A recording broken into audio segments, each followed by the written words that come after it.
Magluluto tayo ng low-carb pizza. Nutritional yeast ang gagamitin nating active ingredient for our crust. Una nating ipe-prepare ay ang red sauce. Naglagay lang ako ng tomato paste, then add water. At haluin ng maigi. Then add green dahan Himalayan pink salt, golden monk fruit erythritol blend, and white pepper. Haluin ng maigi. Then, set aside po muna natin ito. Next na gagawin natin ay ang cream cheese. Naglagay lang ako ng all-purpose cream sa pan, then add grated cheese.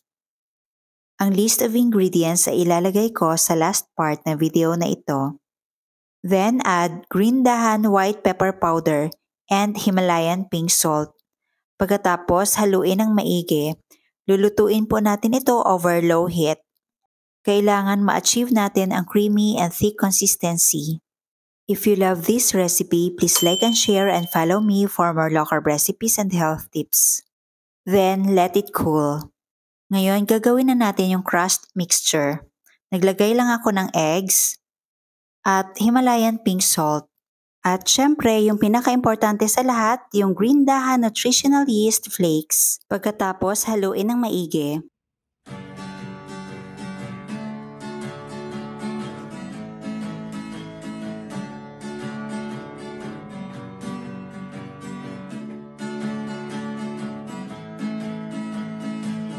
Naglagay lang ako ng konting tubig para mag-flatten yung parchment paper at ilagay na ang ating crust mixture.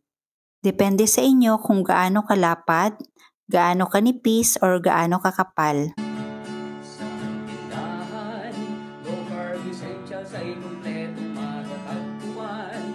Pagkatapos, takpan at lulutuin natin ito over low-medium heat for about 25 to 30 minutes.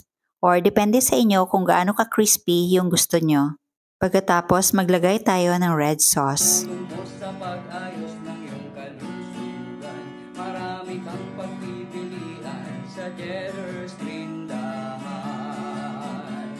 Baking essentials, condiments, nuts and seeds, healthy oils, coconut products, superfoods, herbs and spices. Pagkatapos, maglalagay tayo ng mozzarella cheese. Low-carb breads, kakanin, at may sugar-free ulam pa. Happy ang pamimili sa Cheddar's Green Dahan. At maglalagay din tayo ng pepperoni. Pwede po kayo maglagay ng kahit anong toppings like chicken, beef, pork, depende po sa inyo. Then cover and cook at low-medium heat. Habang nagluluto tayo, ilipat ko po ang ating cream cheese sa plastic para mas madali po mamaya paglagay sa pizza as our toppings.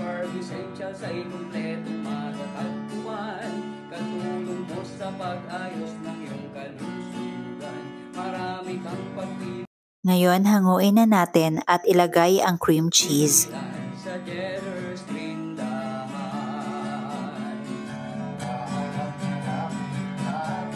At maglagay lang tayo ng konting Italian mixed herbs.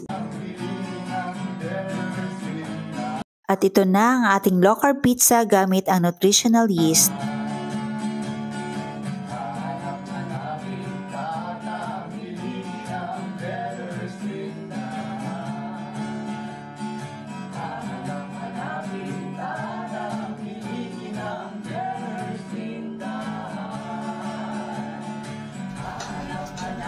Tikman natin.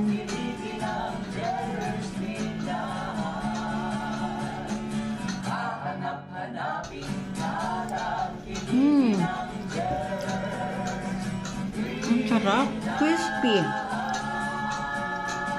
Super crispy. Super sarap.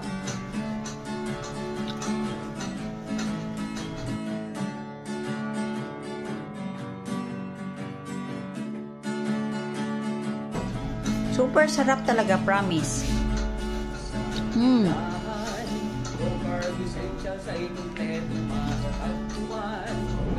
At syempre, gagamit tayo ng green dahan hot sauce.